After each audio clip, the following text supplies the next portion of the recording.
Hey there, folks. So you may have watched this video already. Here you see example 2 that I went through, and we just calculated the current in the outer half of a wire if we have a constant current density of 2.0 times 10 to the fifth amps per meter squared in this cylindrical wire with a radius of 2 millimeters. Now, this assumes that my wire is perfect. And now I said in the other recording, as you watched it, that I kind of have a follow-up to this of what if I have a non-uniform current density? Maybe there are some impurities in my wire. So here we have a current density that has a function of r squared. So my current density J is B times r squared. And now B is this 3.0 times 10 to the 11th amps per meter squared, and R is in meters. So we can see that my current density varies. Now here I want to do the same thing. I want to know what is the current in that outer portion of my wire. All right, so here I have my question all written out that you just saw, and I am realizing that this is actually a little bit more difficult than I anticipated, but I'm going to show you two different ways to get through this. One way, the second way, is a way that you should definitely be able to see. Now, we know, or hopefully we remember, that current is related to current density, but the actual formula is, again, we're summing everything up. So, whoops. Current is the antiderivative over the surface integral of J dot, well, not dot, J dA. Now, what is dA? We know dA is the cross-sectional area of our wire, the cross-sectional area essentially of a circle. Well, how can I figure out what dA is? Let's examine that. If dA is a very small portion of area, right, a very, very small circle, that is related to my radius from the center. D theta and dr, right? Because it depends on how much I'm going around that circle and how far away from the circle I'm getting. So my dA is r d theta dr, which means in order to do this, I actually have two different integrals, right?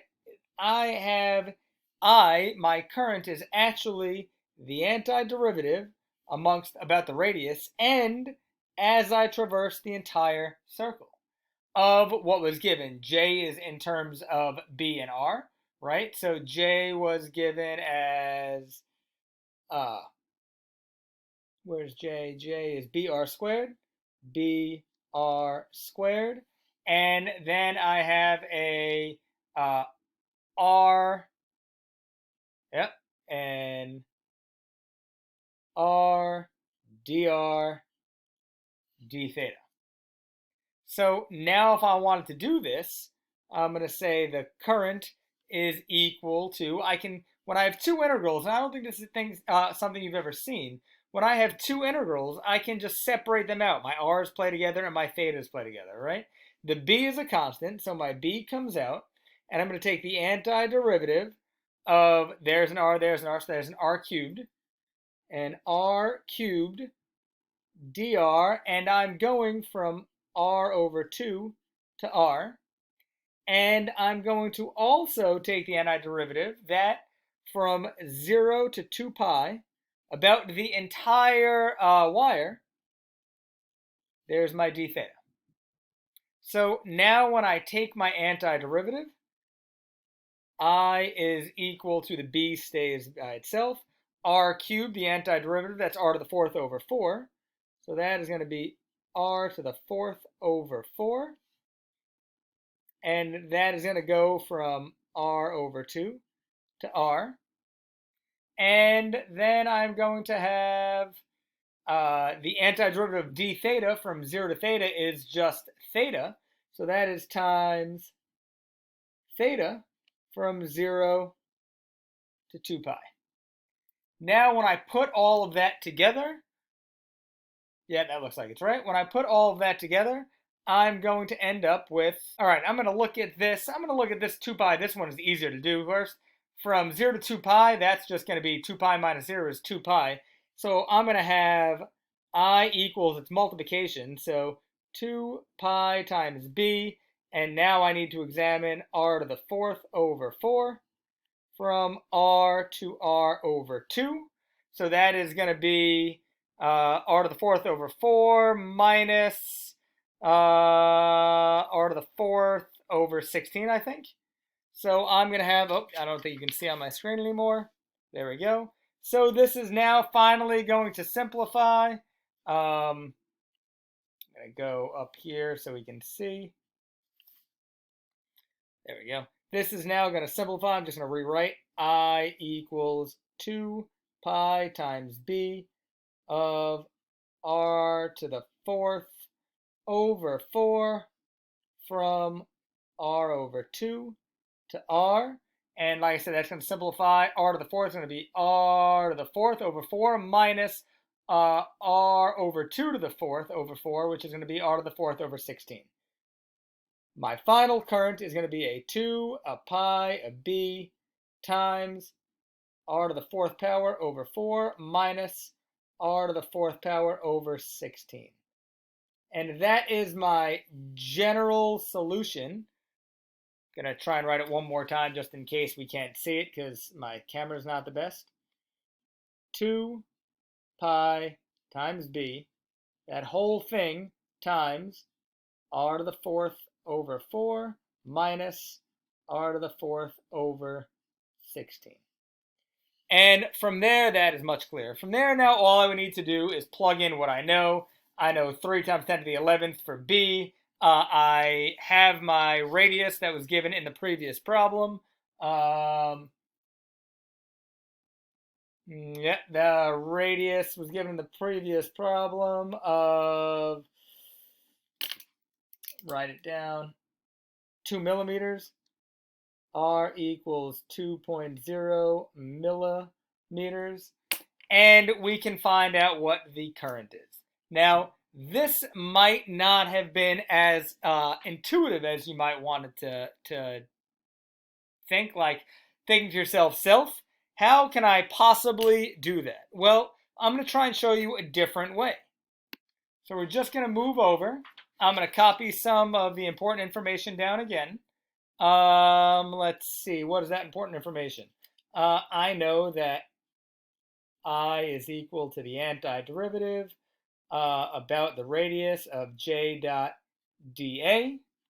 And if I am just going to try and attack this thing, how we did it before, we know that j is equal to, I said before in the problem, j is equal to b times r squared. So this current is equal to the antiderivative about the radius of b r squared dA.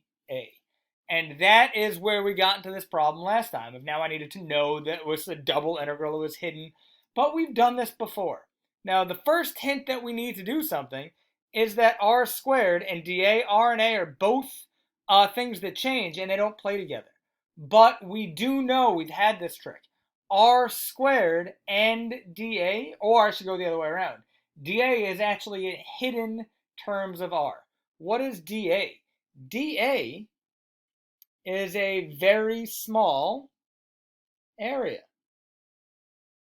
And how do I take a very small area? The very small area is just pi r squared times dr, right? dA is equal to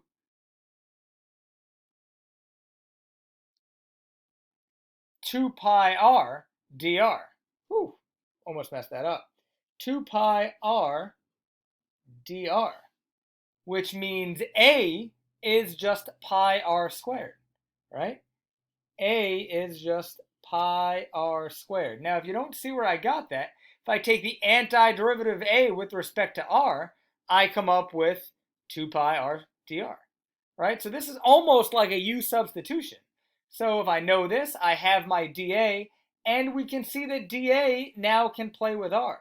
So I can now say my current is going from r over 2 to r of br squared times dA, 2 pi r dr.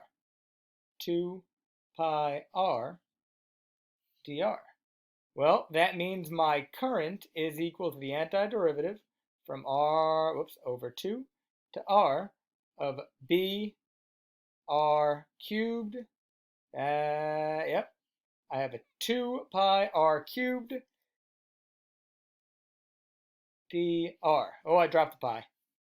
I'm going to pull it out there. Just, there we go. Drop the pi. And now I pull out all my constants. I equals 2. B is a constant. Yes, 2 is a constant. B is a constant. Pi is a constant. 2b pi. 2b pi times the antiderivative of r cubed dr from r over 2 to r, which gets me I equals 2 times b times pi times r to the 4th over 4 from r to r over 2. And now if I go back and put both papers on the same thing, 2 pi b, this was my double integral, r to the 4th over r, minus r to the 4th over 16, or you see up here, r to the 4th, 2 pi b, r to the 4th over 4, from r to r over 2. So from this point forward, it is exactly the same thing. This is how a true physicist might approach it, but having some understanding obviously simplifies our problem. So that is all I have for you today. I feel like you should be able to conquer this portion of that. It is a direct understanding, and it shows that if the current density isn't constant, it is okay. We know the math to solve it. So you've seen two problems now that are very, very, very similar and related. Obviously, the first one we went through, this was straightforward and easy. Then we took the same wire, and we said, well, what if the current density isn't constant? If the current density isn't constant, we need to do some real physics. In other words, we need to add up all of the things that we know, add up the parts of the wire from 0 to r, or in this case, from r over 2 to r. We saw two different ways to do it. The actual way was applying two different integrals, because we know that we're summing up all the parts on my wire as the radius goes out all the way to my circle and traversing that entire circle. Or we know that we can use a little bit of knowledge and a trick. We know that, I'm just looking at what we just solved, we know that dA is actually a function of r. So we can get r and dA to play together, because as one changes, the other is also changing. As always, if you're watching this on my YouTube channel, please feel free to like, comment, or subscribe. Keep questions coming. This is Rose for Physics in My Kitchen.